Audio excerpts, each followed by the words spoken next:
Hi, everyone. Welcome to this episode of Traditionally Nourished with Emmanuela.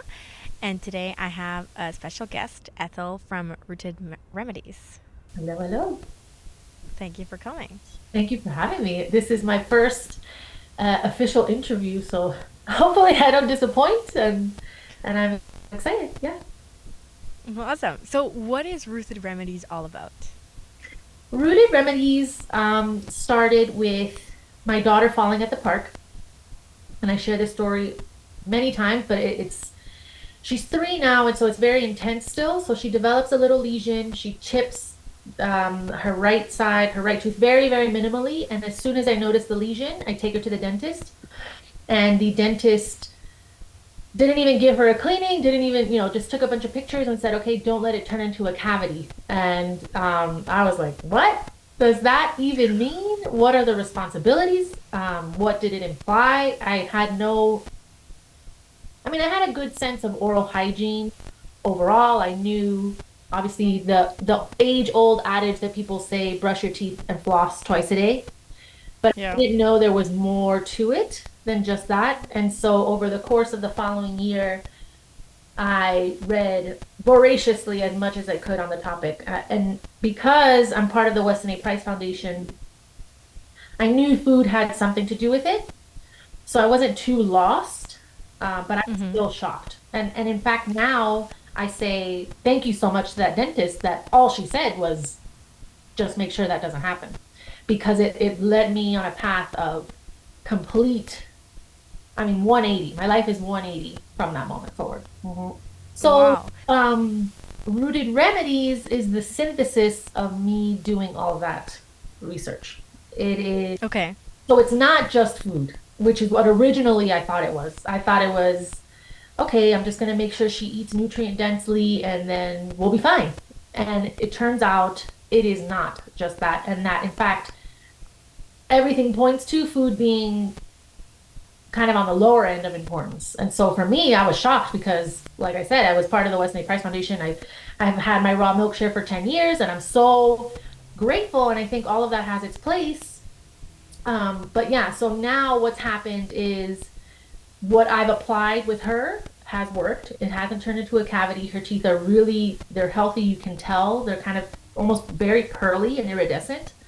Um, Nice. I've done stuff with my sister's children, who are 5 and 4, and she has another baby too. So she's on obviously she doesn't have teeth yet, but we are doing stuff for gum stimulation. Okay. And my husband has or had diverticulitis. And so I've known that diet kind of helps you heal and recover. So, yeah, Rooted Remedies is the synthesis of all that information put into a protocol that is the 7-day reset. And so I'm putting the course together. And the idea is that as parents, you can access the information that I have put together.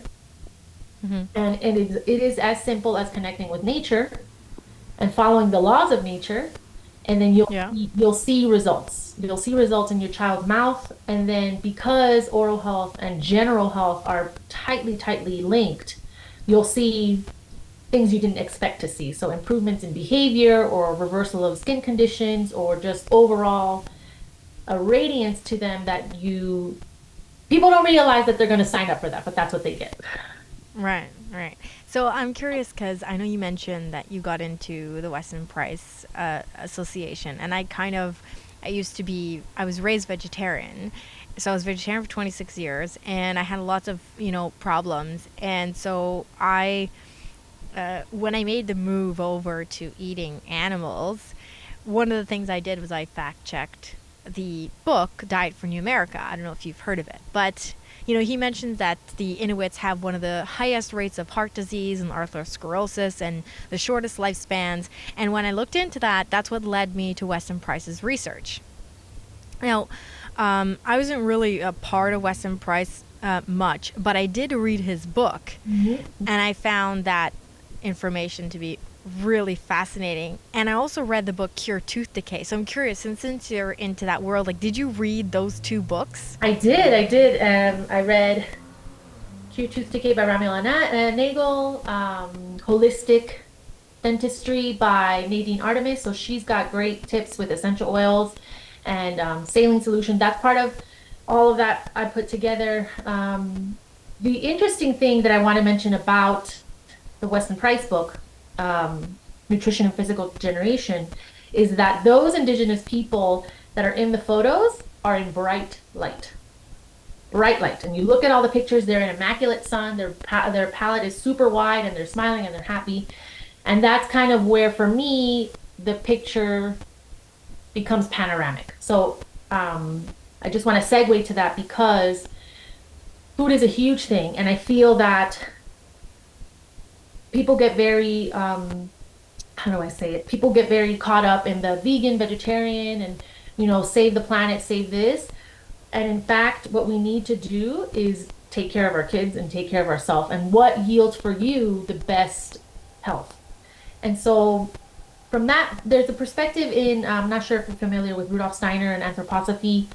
He simply Yes. says that, it doesn't matter whether you're vegan, it doesn't matter whether you're vegetarian or whether you eat meat. It's simply a different experience for your spiritual self. And I agree with that, meaning if you have a certain behavior, you're going to yield certain results. And so you just have to be aware of that, right? But when it comes to a problem, so if you've got tooth decay, if you've got cavities, if you've got, even a simple Parkinson's, I mean, that's older stuff, and I'm focused on children. But when you think about it, and your food can be the source of your vitality, and you don't have to take 101 supplements, then the wheels start turning, and you're like, okay, what is going on? Why are our kids so unhealthy in this country? In my country, you're in Canada, right? Yeah. I'm getting it. Yeah, we're the same, really. Like as far as health goes, people try to think that Canada's better. Trust me, as a Canadian, it's not. Yeah. So, you make the same unwise decisions, and you're going to get the same unwise results. Yeah, So, and we have the exact same processed food, the exact same everything when it comes to that, except we're even worse in the sense where raw milk is illegal in this country. crazy. And it is so illegal that they actually go through more lengths to persecute people who try to sell raw milk than they do for criminals who, frankly, are back on the street right after being caught. Yeah. And why is that? So, Well, well, I think it's a matter of control, but I'm a little bit of a freak, so. And I believe in a lot of that's conspiracy. but it's not conspiracy in the sense of if they put these laws into effect, if they enforce the laws, if there's patents, depending, if there's laws that ensure that you are unhealthy, then you have to question why those laws are being passed. And that's And kind you of know where, the. go ahead. Sorry, go ahead. You were going to finish your sentence. No, no, that I mean for me, and I'm gonna be totally frank with you, like COVID taught me a lot. And I'm sure you in Canada taught you a lot as well. And I think if you don't say anything, people think you don't care or that you've, call up kind of fallen into line. But in reality, it's high time for me to share my opinion with those who want to hear me. Like I think that there's an important, I don't want to convert the vegan or the vegetarian, or I don't want to Yeah. make anybody do anything they don't want to do. But I'm here to tell you, if your child has 4 or 5 cavities, you've got to find out why. And if it's as simple as removing the processed food, great. But if they have excess EMF exposure, you've got to address that. If there's Yeah. blue light at night excessively, you have to cut off the TV, as painful as that is for the parent, because it's easy for them to park in front of the TV and they're quiet because you just want quiet, I get it. But you have to do what's best for them. And, frankly, is it conspiracy? Really? I don't know. Oh, I don't think so, but I know some people do. But I don't really care what people think, anyways. Well, again, completely frank, this is about survival of the wisest. It's not an original Yeah, it not an is. original concept to me, but when things start to bubble up or when things start to click for you that if I don't do what's best for my kids, we're not going to make it or we're not going to have a healthy, thriving life, then I signed up to have healthy kids. I signed up to do Yep. the best that I could for my children. I signed up to be a good wife. Otherwise, I wouldn't have gotten married. Otherwise, I wouldn't have, Yeah. So yeah, I drive my husband crazy because I'm like, "Don't do this. We need to eat this. We need to eat that. So, I don't like going to the Oh, restaurant. Like, yes. seed oils. Come on, like, let's be good about it. But frankly, it's hard because I have friends whose children are not well, and they're not well, but because it's so common, people think it's normal. People think it's absolutely Yeah. yeah, and I'm just like, well, I overheard a conversation between my eldest daughter, who's 5, and her cousins were talking about going to the dentist. And they're like, everyone goes to the dentist. And my daughter goes, I've never been to the dentist. And her cousin's like, well, I think you're the only one. and they bank on that. They bank on you feeling alone. And it is lonely when, people are doing things that you're not doing. But to that, I say the proof is in the pudding. The proof is in the pudding. You don't, I'm learning now, you don't need to go to the traditional dentist because Yeah, they are going to give you traditional answers. So the conventional that's right. is going to be the Hollywood smile, bleached white, huge teeth. It's not going to address your facial structure. It's not going to address your airway. It's not going to address how you're developing. I mean, there's this dentist that I'm set to interview in a couple of weeks. He even talks about posture. Is this out of alignment? Is your palate out? Is your neck? Everything. And so it's all associated, and it's as simple as poor oral development. And so, Yes. as parents, culturally, we've given the power to dentists, to the Exactly. To the doctors. Yes, all of it. Like, especially here in Canada, where medical care is free, Mhm. right? When you have a child, and once you're in the system, you're kind of stuck there. Like, I actually, with my first daughter, I had her at home with a midwife, but I made that mistake because she ended up having some problems with jaundice. And they literally told me, either you take her into, I was like, I have tons of milk. I pumped, like 40 milliliters, which is like 3 ounces in 20 minutes, right? I was like, let me supplement, nurse, and bottle like my milk, and then I'll take her for another test in 24 hours. They're like, you bring her to the hospital, or we're taking your kid. So I had to bring her, and I just learned recently, thanks to your episode on YouTube with Jack Cruz, and I started listening to all his stuff, that, that's blue light that they put her under. And she was there for, 2 days, Mhm. and now she can't sleep. Mhm. She has huge problems with melatonin regulation. And when I heard that, one of the things that he was talking about, how they're basically cooking in blue light, I was like, oh my God. Yeah. So with my second, I just took myself out of the system entirely because, like, you can't, especially here, you can't be like, you're not paying for it. And they're extremely aggressive. I don't know if it's like that here, but there, if you step into a pediatrician's office, good luck getting out. Yes. Yes. Well, staying in the Jack Cruz thread, I would say if it's within your possibilities of moving out of Canada, I would, because it's only going to get worse. Not only is it I gonna, I gotta get her. It's funny because I didn't make the connection between the light, even though like I'm bringing back to kind of the nutrition and connecting it to just the natural world in general.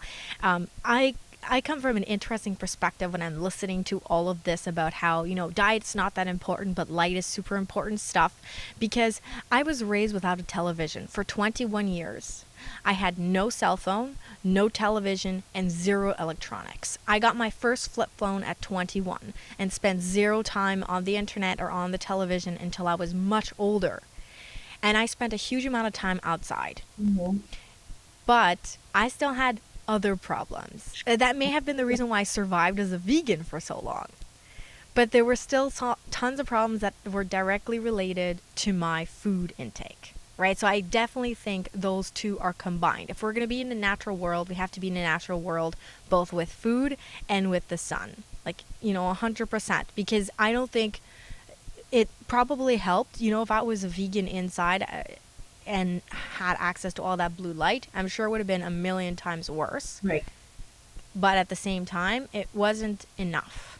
I needed the food too. And food really, it's tied into light because, as I'm sure you've heard say, food is a barcode of light information. So even me, I committed these mistakes where it's like, okay, and I still do because I live in a country of convenience, not health.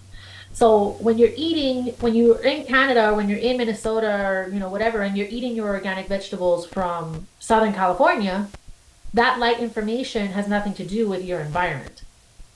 And so Yeah. Yeah. it is very important to eat cleanly produced foods, but also the cyclical nature of foods. Um, I did animal based for a while. I'm technically still doing it, but you need to also consider the cruciferous vegetables in the winter to help you do that leptin reset. It's all information, all of it. It's light, water, and magnetism. And so the food part, and this is where it gets. Listen, I've been supportive of the Weston A. Price Foundation for at least going on 9 years. And so it's a huge part of the story. It is definitely, if you do that flip from processed foods to nutrient dense foods, you are going to reap so many benefits.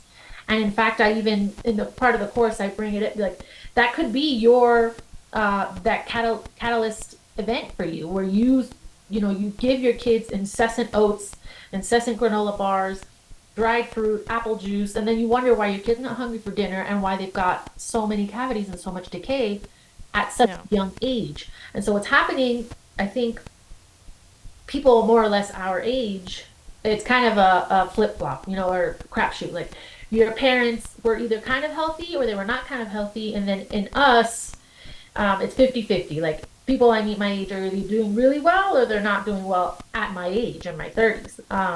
In my case, my parents came from Cuba, so they're still pretty healthy. In utero was a great process in that there was light, she still had vitality when she was carrying me, but had I Hmm. raised vegan or vegetarian or not nutrient dense, I mean, my mom we did not have junk food growing up. Like it happened when you go to a birthday party, when you do things like that, Yeah. um, but had that not been the case, my daughter now would be even more like that. So the epigenetic factors on health, they kind of concentrate in each generation. And so we're seeing more decay now. We're seeing more um, malformation of this cranial sacral area because we're not healthy and we continue to have unhealthy children. Have you heard about the school of thought that says that feeding your kids mushy food is a bad idea and it contributes to crooked teeth and poor palate development? Yes. And so actually, I forgot to bring it over here, but my kids are in the Healthy Baby Gallery of the Wise Traditions, the most recent journal, Oh, really? eating a huge ribeye bone. So what happens is a few things. So people think that the bones in your skull are fused when you're born or like as soon as you're delivered, and they don't. They never fuse. Those bones are always moving, they're always in flux. And then you need the chewing to strengthen the muscles in the airway development. And so what happens, and I'm not coming from a place of, oh, it didn't happen to me. It happened to me. Even me, I have a narrow palate compared to my mom and compared to my grandma because, and so what happens is you've got a large tongue for the amount of space that you have in your mouth. And so unfortunately, traditional dentists just pull out your wisdom teeth. Oh, you don't have enough space. You don't have enough space. But that Yeah. makes the situation worse. And so what needs to happen with a proper dentist, and again, the dentist I'm about to interview, Dr. Liao, he calls himself the airway mouth doctor because there is a connection between the airway and respiration and chewing, the width of your palate, and you being able to absorb the nutrients. And so you need to widen the palate. You need to address how is the nose breathing happening? How are the sinus cavities formed? And so in my case with my husband, who also has a narrow palate, I bought him mastic gum. And the idea is Yes. let's chew, let's chew, let's chew, let's strengthen those muscles. And whatever our body is able to do on its own, let's let it happen. Um, it might, just because those things are expensive, I'm not ignorant to the reality that those things are pricey, that my children are my priority. So we're going to address them first, and then we'll Yeah. see how it goes. And there's clever ways to save money. Like when you were talking about buying groceries from the store that's organic. I'm always a big proponent of find a local farmer. Like 80% of all of my, pro more than that, 90% of all of my produce comes from a local farmer over here who's a permaculture farmer. Yeah. So, but the funny thing is, when people compare prices, they don't look at it. They don't really look at it properly. Like, let's say here, if I go to the grocery store near my house, the health food, organic store, whatever, right? And they give you, say, chard. You pay $3.50 Canadian for this little bunch of chard. Now, if I go to the farmer, he's going to charge me $4, but that bunch of chard is 3 times the size as the one in the store. Never mind the nutrient value. So sometimes people are like, especially when you go to a farmer who everything isn't calculated. Where in the store, everything is like packaged and processed by a machine. It's super accurate. You go on someone's website or someone's like, it sounds like it's more expensive. And to anybody who thinks that, go and see for yourself. Because most likely the farmer's not weighing their food. They're like, here's a bunch. And you end up paying less for better food or the same for better food. And the one, it's more alive in the sense of all you Yeah. have to do is travel from, your house to that farm. So it's not weeks or months old. I mean, any apple in the US is from the previous season. Yes. That's so, which is fine. People who farm can store. There are varieties of Yes. fruits and vegetables that store, but when the entire system is predicated on how old food is, that's yeah, someone's going to get sticker shock when they shift to the nutrient dense foods. The other thing about nutrient dense foods is that you don't eat as much. It's a topic that I've heard say, but it's actually true. When you eat sufficient fats and sufficient meat, and me personally, I've eliminated grains. I do much better without the grains, even when they're soaked, even when they're fermented. I just don't. And maybe it's because I've gone so far down a specific path that I need to restore that via a leaky gut prescription or whatever, that I may one day reintroduce grains. But I mean, I've my children weren't given grains well into being past a year old. In the case of my son, he hasn't had grains. He's 10 months. My 3-year old, she likes white rice and that's about it. But I didn't give her anything until she was 18 months old. Yeah. So I yeah. Yeah. I make sourdough bread. I make my own bread, but we occasionally I make my own pasta, but it's a really laborious process. So save for special occasions, and we eat, like semi polished rice, so like not white but not whole grain. I like similar to you, but with a different thing. I cannot eat legumes, no matter how well I prepare them. I yeah. can't eat lentils or chickpeas or beans. I can't. It just gives me a stomach ache. I cannot digest them, and I just don't eat them because it's too hard. I've personally responded really well to the animal-based situation, which is basically meat and fruits and certain vegetables like carrots I think are allowed and squashes, but they're all fruiting. Like I know carrots a root, but specifically the vegetables we're allowed to eat are fruiting vegetables, so think squash and the pumpkins and stuff like that. I've responded really, really well to that. Um, Mm-hmm.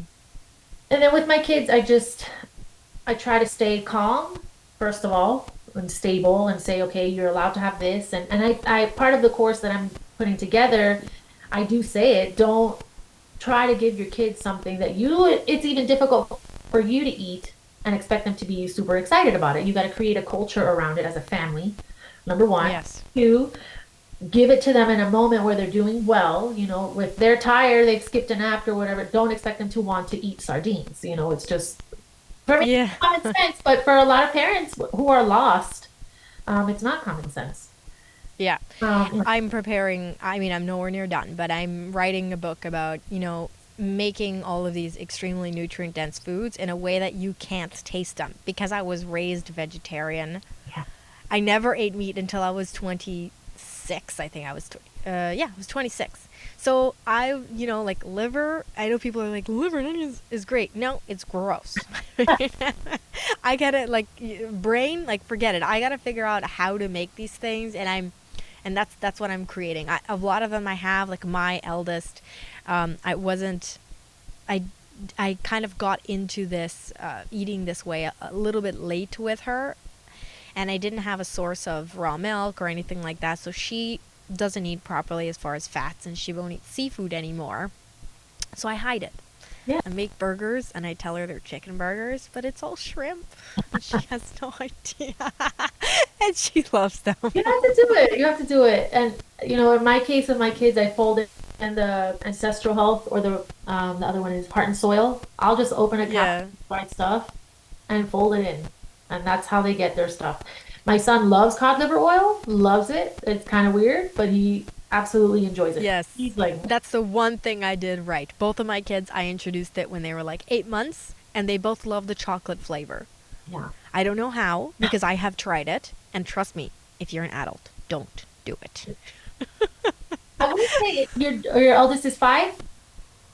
Yes. That's plenty. You're doing great. You really are. I would say past 8 is when it starts to get complicated, because a lot of things Yeah. they're getting prepared for puberty and like that next phase. But right now, up until 8, she's getting it in. It's great. So I also wanted to ask, because you've been in a Western Prize Society for way longer, and I kind of like I joined, but just to see, like as kind of to understand more. And I read the Nourishing Traditions book, and I'm puzzled by a few things that she mentions in there, and I'm curious to know, since you've been involved with them for so much longer. One of them is cocoa.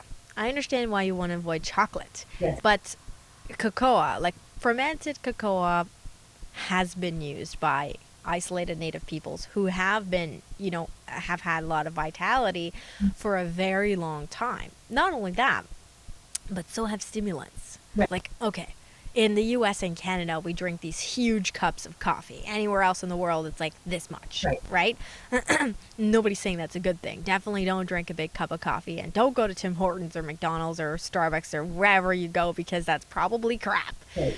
But, even when I was reading about how some of the native peoples, like in South Africa, like they consume stimulants, like mind-altering stimulants, which are always a part, have always been a part. Even alcohol, like low-dose alcohol, there are reports of it being made by native peoples, being consumed.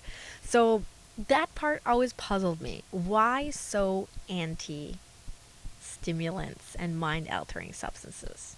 So I'll speak for myself based on the information I've read through Yeah. Foundation and through other books. The stimulants will always have their place. I think as long as you're mindful about it, like so let's just start with coffee, because that one's the most egregious one. In my country, it's Hmm. it's on every corner. It's, ubiquitous. And why? I'm Italian, so I Okay, totally understand. why is that though? And when you read how coffee affects your adrenal glands, how it basically fries them, and how it hijacks I think it's the frontal lobes, where you can't do critical thinking and you can't reason and use your full logic, then for me, I don't know, something pops up and is like, okay, why do they want us to drink so much coffee all the time? Cubans, my culture, they give kids coffee in their palms, babies, like, okay, here. And no, we're not screaming. We're just loud and high off of coffee. So I totally understand it. I think in the case of coffee specifically, overconsumption stunts your development. And so, another thing related to the foundation is the topic of vaccines. And I just want to be, clear about it. This is about fetal development. The point of the foundation, a lot of what the foundation does is help mothers optimize their pregnancies, to get ready for pregnancies and to have healthy children. And so for me, the biggest debate is coffee when you're pregnant. I don't know if that happened to you. It was like, should you have 1 cup? Should you not have any? Um, I, I mean, I'm Italian, right? right. So I have a very low tolerance for caffeine. I do drink decaf, but when I drink coffee, it's about the size of a tablespoon. Right. So, like, for me, I'm thinking to myself, all of this talk about coffee, and I look at my husband, who's like Macedonian, so he likes, the big thing of coffee, and I'm looking at everybody else, and I'm like, I think I can have a tablespoon. Yeah. I think it's each person individually. I think if you're getting enough minerals, if you're getting enough vitamins, you can have the occasional coffee, even once a day, you can have your coffee. However, it is a stimulant. And so you've got to realize and really deeply observe what is actually happening to you. Is it getting in the way of other functions happening in your body? I don't agree with giving kids coffee. Like in my culture, No. young kids are getting coffee. I started having coffee every day at 8 years old. I don't think that's appropriate because your Really? body's still We have. developing. Yeah. Not because it's bad or, just Yeah, because yeah, yeah. if I feel like now, especially the stakes are higher than ever. Um, Yeah, because for sure. I think yeah, 8 years old. I mean, come on. That's. I mean, as Italians, we give our kids arroz bimbo, which is basically roasted barley, right? yeah, Which isn't. It's just barley. I mean, I don't really let my daughter consume it because, well, it's barley and it's hard to get it, and you don't know where it's coming from. Is it organic? Is it GMO? You know, all these problems. So I don't do it, but I would definitely wouldn't give her coffee. Now, mind you, I have put a small amount of decaf in her milk because my eldest won't drink white milk for some unknown reason. But that's a different story. yeah. Yeah, so the stimulants, I have, I think, officially cut off coffee now. It's been a lifelong come and go. I'm on a product. I drink brewing chocolate, so it's a company. Okay, so you do drink cacao. I do drink the cacao. I do think that there's something to it, but it's still a stimulant. So I still am like, okay, Yep. even this needs to go, and I need to find more grounding in a way that's not external. So do I need to, and this is just my thought process now with what I've learned, like, do I need to address my sunlight situation? Um, Mm-hmm. am I getting, I used to make fun of people with the blue blockers. I'm like, you guys are weirdos walking around with your blue blocking glasses during the day on the, you may have seen videos, people doing interviews with them, but now I'm like, oh yeah, because it's that subtle. For every hour that you do technology, you need to be 3 hours in the sunlight to make up for the macular damage of your eyes that's going on. And so I'm just, Yeah. I wonder, have you looked into the. Sorry, I just want to keep an eye on time. Have you looked into the like red tinted, like if you have an iPhone or a Mac, yeah, you can tint your whole screen red. yes, yes. There's a function. I have it on my phone. I just click it. So there's two functions I read when I was kind of digging into that. So there's one that's like the night mode Uh-huh. that kind of makes it a yellow, and you can actually on an Apple device. I'm not sure about saying Samsung, but or whatever. On an Apple device, you can actually tint it red, like not the night mode where it makes everything yellowish, but it actually gives everything on your screen a tint of red until you turn it off. Yes. That's what I've been doing. Yeah, I'm, I if don't know. that's your entry point, definitely start there. For me, I find it makes me be on the screen less. So my son goes to bed between 5 and 6 every night, and we co-sleep, and so that's a challenge for me to stay. Like I need to read, I have things to learn because obviously the process that I'm in my life right now, trying to put the course together, I'm constantly learning or I'm constantly putting down ideas, drafts of emails, stuff like that. Can you, sorry, hold on 1 second? I'm getting a low battery alert. I'm just going to plug my computer in. Okay, I'm back. We're plugged in. So, do you let your kids get any screen time? I do. I do. I live with my father-in-law and my husband, and basically no one else in my family. My family's in Florida. Okay. But when I'm here, I have things to do. So they get a movie in the morning. I'm going to be completely frank about that, but I get to, if I need to vacuum, I vacuum. If I get to set up dinner, lunch and dinner, I put in laundry to wash. I have to do that. But we do Yep. get the sun. Um, and it's the one movie, and then the rest of the day, like we go to the park, we're here. My daughter, I like, however effective that is, I make her paint, I make her draw. She has a little piano here. She like plays with it. I have her do other activities, but I need that morning reset. I pack my husband's lunch. We eat our liver. Like there's a lot of prep that goes with eating this way that needs Yeah. planning, needs organization, and I've kind of gotten it pretty simple. We eat a lot of burger patties, like grass-fed burger patties with scrambled eggs. I do that a lot. But, Mm. a stew, things like that, bone broth. I mean, I make that twice a week. So that Yep. takes that coordination. So they do get it. It's all stuff, I put it in French, I'll put it in Spanish so that they're listening to another language, Yeah. not just English, which is fine if it were just English, but I try to, No, I'm like that too. I prefer if it's now my daughter, my eldest, when she was younger, I let things slide a little too much with like family members who are not really, you know how it is. yeah, yeah. But she doesn't do well with screens. She gets hyperactive. So she doesn't watch any television. The only television she's allowed to watch maybe once in a blue moon. And if like my husband and I are watching something adult like Hell's Kitchen or something like that, Yeah. that 45 minutes is fine, but that's it. Just because she just can't handle it mentally.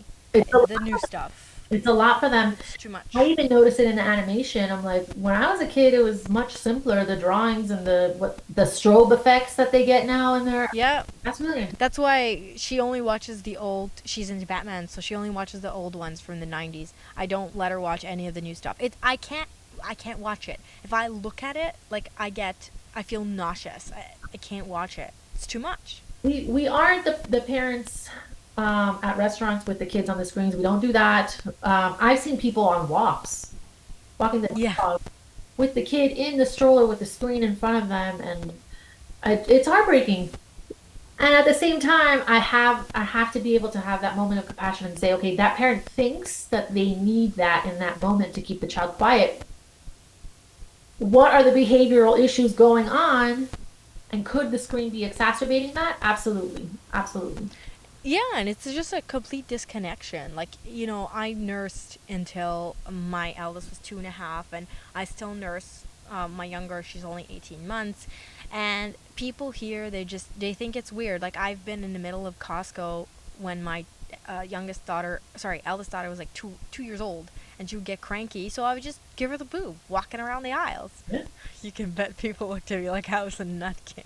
I've But got you know what? A nursed baby is a happy baby. absolutely. You nurse on demand, I mean, it cuts out 80% of the crying. And I've realized they're just more grounded and you can reason with them a little more. I mean, I've got plenty of friends with younger kids that you're not getting through to them.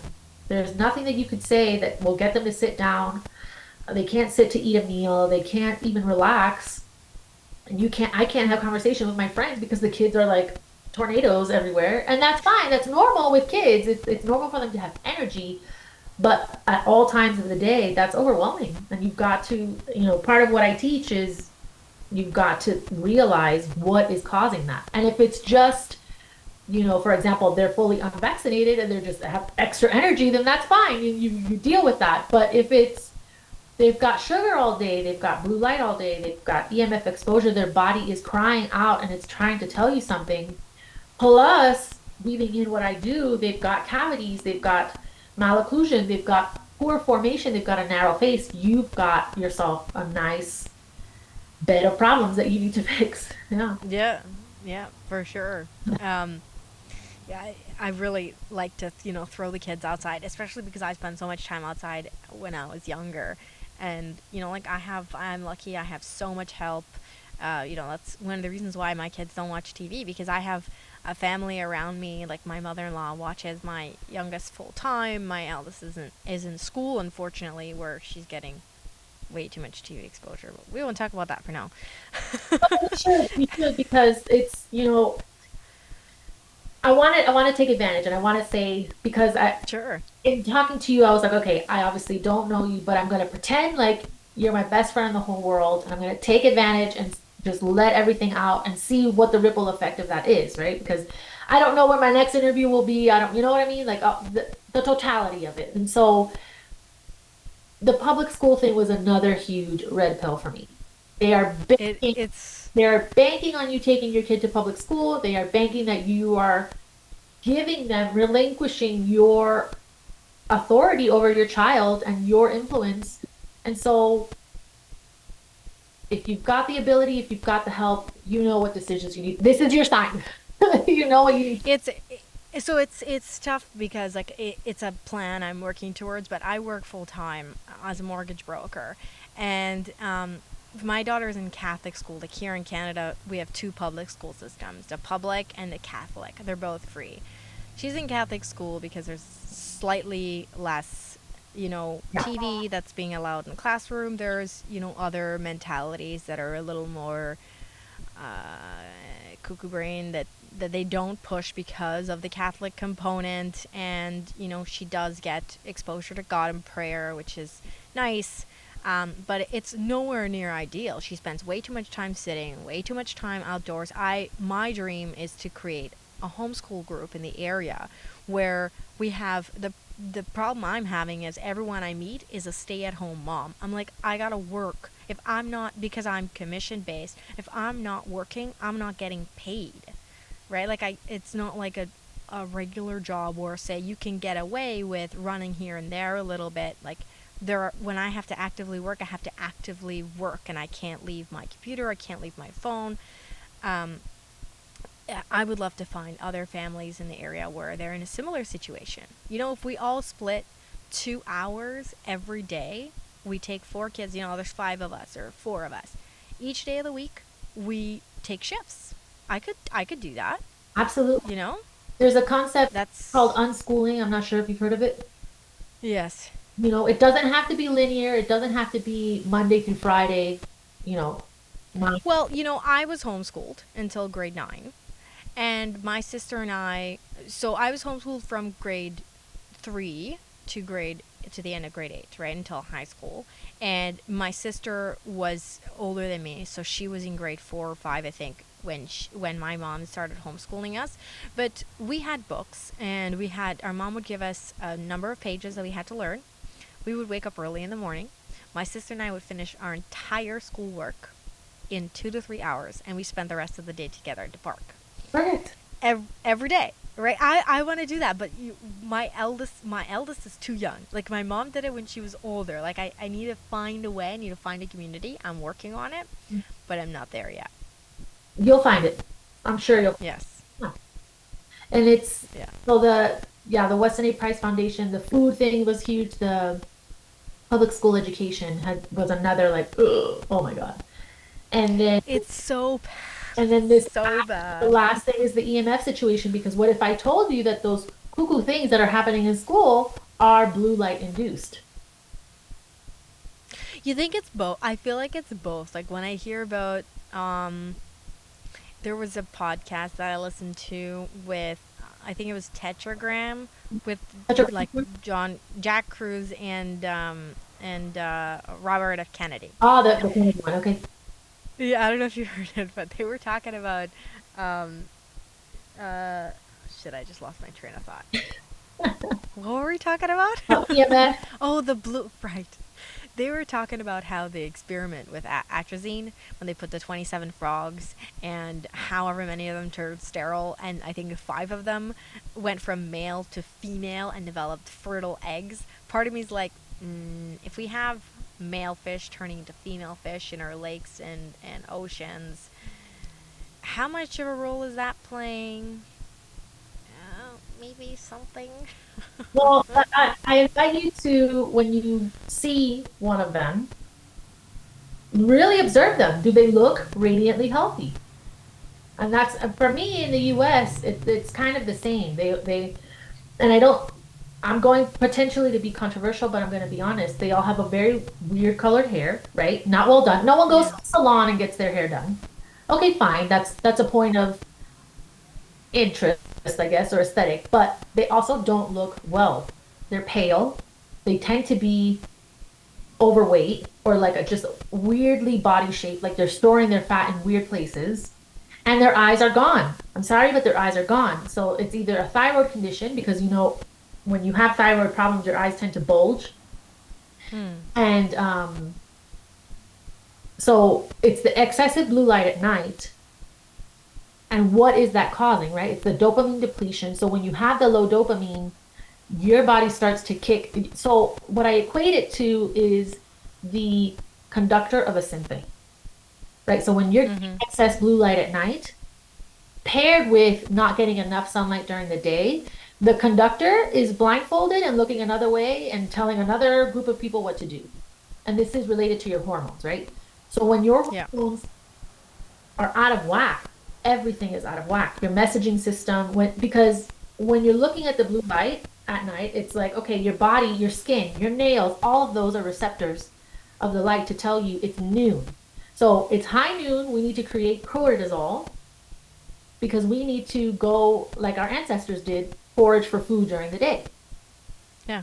And so all that stress, all that cortisol has depleting effects on your physiological body.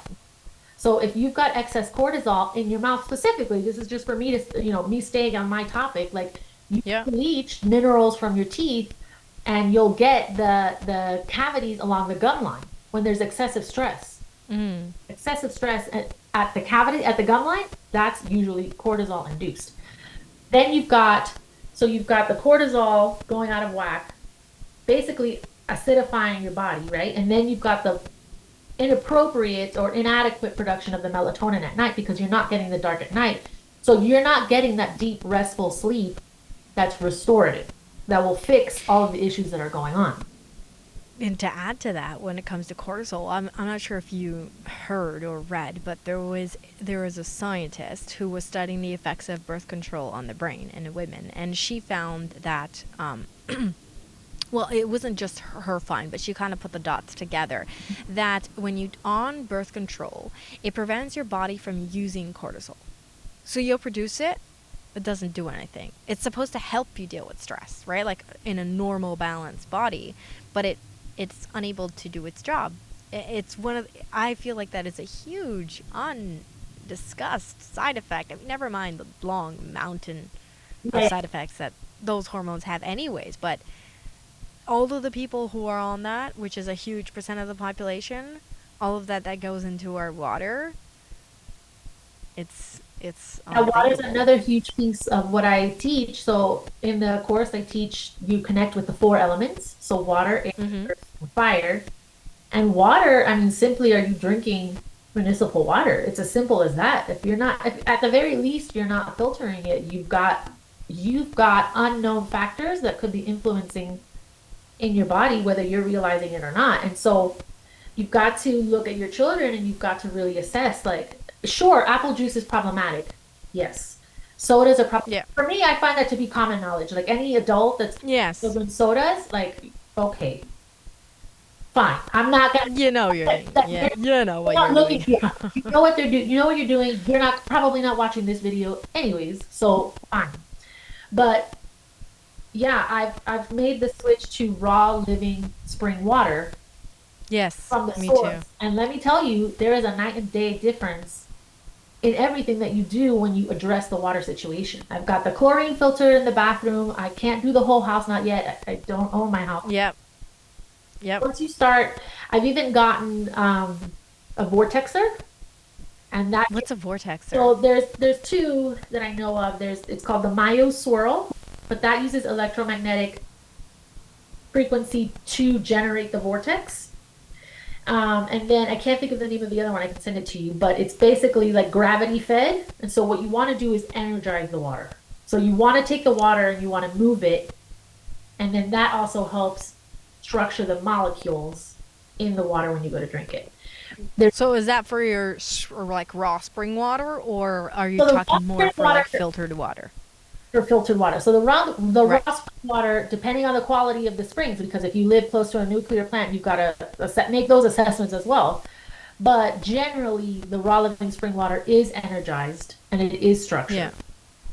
But Yeah, it's going to be, I mean, most of the time, I think it's going to be, nothing is perfect, but it's going to be probably your best option. I know the springs that I go to near my house, they're really high, extremely high in minerals. Like, you cannot use them for, a coffee machine or anything like that. It'll gunk it up in like one week. Even my kettle, when I boil that water, every few days I have to scrub the bottom because of the high mineral content. But it's excellent. It quenches your thirst in a totally different way. And if you're like, I love sourdough, well, it's the key exactly. to good sourdough. raw water. And here in the States, it's intense. I mean, it's heavily, and that's, I don't know how Canada is, but we fluoridate the crap out of our water. We're one of the, Us too. yeah, but how is that acceptable? So in Yeah. my course that I teach, I put the links, the hyperlinks, like here is the EPA saying it is a neurotoxin. Yeah. Why are we consuming this? Or at least why can't we make the decision for ourselves to buy fluoridated water and to go to the dentist that'll put the fluoridated polish Yeah. out? And so, Well, it's like, putting vaccines in mosquitoes. They don't really care about your choice. right, right. But yeah, no, totally. Here, there's fluoride everywhere. Even most of the bottled water that you buy contains fluoride. Um, and it's, it's definitely, municipal water is terrible. There's actually, funny thing is, I have a hot tub. It's off. It's been off for like the last year. But I have these tester strips for chlorine. Okay?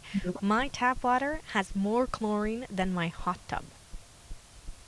It's, I'm like, what? I've come to the conclusion that it's you at least have to be aware of things. And I don't, again, part of my course, and in the way I've decided, especially since COVID, I've decided I don't want to be fear-based. I don't need to point out things that are of concern and be like, oh my gosh, this is terrible because of this, this, and this. I need to be like, oh, it's there, I see it, and I'm gonna do this. However, we're gonna address it by not even giving it attention. I'm gonna focus on the things I'd rather do. But I Yeah, forget about how terrible it is. That's the reason why we do things this way, because these problems exist. These are the issues that we have to live with in our society, and therefore, these are the choices that we're making to counteract that. medical malpractice in the US is third leading cause of death, soon to be second. So, no, they don't know everything. And to tie it into the birth control story, I'll share my story with you. I missed one period and I freaked out. I was like, this is not normal for me. I've had since I was 11 years old. It's always been regular. So I go to a general practitioner and she's like, okay, well, you could stand to lose 20, 30 pounds, but I'm going to put you on the birth control pill because I need your cycle to regulate. However, a side effect of this birth control pill is to gain 30 to 40 pounds. And I looked at her and I was like, wow, thank you so much. I appreciate it. And I walked out and I didn't even fill the prescription because I was like, we're not critically thinking here. We're not going to achieve the answer. So at the very least, the way I use that system, that medical system is okay, give me the blood work and let me take the blood work results and go to someone that can give me real answers as opposed to, what Dr. Cruz calls the centralized Yeah. that just have a myopic view of, well, your child has this and this result. When I see this and this result, it's this diagnosis. End of story. We have to drill, Yeah. we have to fill, we have to bill. Someone Yeah. wants your attention, I think. Oh no. Oh. Yeah, and so yes, go ahead. No, I was just gonna say I should probably wrap it up. My daughter's probably gonna wake up from her nap. But is there any last things that you want to say? I had a whole thing that I wanted to say. I would say also part of the course that I'm teaching, it does the earth part is nutrient density and it is grounding. But there's a subtle thing that I've noticed in my putting together all of this that's taking over, and that is the power of your observation. And when you put your attention, intention, and compassion behind that observation, so when you look at your child in radiant health and how you want them to see or how you want them to be in their life, that has a ripple effect that will guide you, that will help you. So intuitively as the parent, like I should not be giving them this soda, I should not be doing this, I should not be doing that. But now in the age of excess information and people fighting over the simplest details, like, oh, should you be vegan? Oh, should you be vegetarian? It takes away from the conversation of the larger food conglomerates that Yeah. have the billions to invest in marketing whatever X, Y, or Z agenda. And so, Yeah. really, Yeah, doesn't matter what diet you are according to them. The more processed food you eat, the better it is for their pockets. Right. And so really, really, really what I'm noticing in all of this is what I want the takeaway. I want the parent to become the biggest advocate for their child, which they already are. Like they may not realize that they have that power. They may give that power to somebody else in a coat, or because they're not necessarily a doctor or a physician, they don't have the answers. But I guarantee you, like if you apply yourself and you apply that intuition and that observation with your child, you can help your child reverse pretty much anything. I mean, I've come to the conclusion in Dr. Cruz's work on his Patreon that we can even regenerate limbs. Now, don't ask me how because I'm not the scientist that knows that mechanism, but I can tell you, like, people have figured out things that aren't with the general population. And so, yeah, very important your observation, your intuition, and the intention, and compassion that you have for everybody, for everybody. So, obviously, your child is the most important thing to you, but how you even speak to the general physician when you take them or the dentist will yield a different result depending on how you are and how you approach the situation. So that's the big takeaway. And I will add to that and be less nice about that. And I say, stop giving the responsibility for your health or your teeth to somebody else. Why do you need a doctor to tell you if you are okay? Why do you need to go and have someone tell you everything's fine? You're not sick. You're fine. You should know. If you don't, then you have some connection work to do Exactly. with your body. And especially for your kids, the best way to protect them from the system is to be out of it. And I'm one of those people. You know, the system, I'm not against it. Like I had an issue. I had surgery in the US actually. You know, like when you need it, you need it. But you should know when you need it or your kid needs it and you have to trust that. Anytime else when you interact with the system, you should know that you're going to be abused, violated, taken advantage of. Especially, I don't know if it's like that in the US, but it's definitely like that here. So the answer is simple. You don't need someone else to be responsible for the outcome. You are responsible for the outcome, no matter how good or how bad. It's your choice and your responsibility. And you can't go into a doctor's office and then complain that they took advantage of you or blah, blah, blah, because you walked into that office. Mm-hmm. When you know what you're walking into, like, okay, if you're completely ignorant and you're learning, that's different. But once you know, you have to take responsibility. You made that choice, the outcome is on you, Right. good or bad. Yeah, and one more thing that I'll add to that, like no physician, no dentist, no one loses sleep over your kids the way that you do as the mother. So, Yeah, and that's how it should be. That's what we signed up yeah, for. And so I I'm having like these things come up where I don't want to accept my family member's diagnosis of X, Y, or Z, or I want to honor, alternative practices because the same behavior is yielding the same exact results. And people, when are we going to figure that it out that it's not working? And so, um, yeah, just no other person loses sleep over their kids like the parent. So that is your superpower, and at the same time, maybe it's your kryptonite, depending on how much coffee you drink, right? oh yeah, for sure. And how much you abuse your And how much you abuse your own oh body. And it's funny yeah, because the course in and of itself is like it's definitely pitched to, okay, let's help our kids improve their mouths, but it's really a transformation of the parent because if you yeah, as the parent don't understand the importance of why you're doing things, like do you think there's no way that it's easier to make your own sourdough, grind the own, grains, to then go to the store and just buy sliced bread. That's yeah. the chasm there is huge. It's easier to just go and buy it for yourself, and that's totally fine.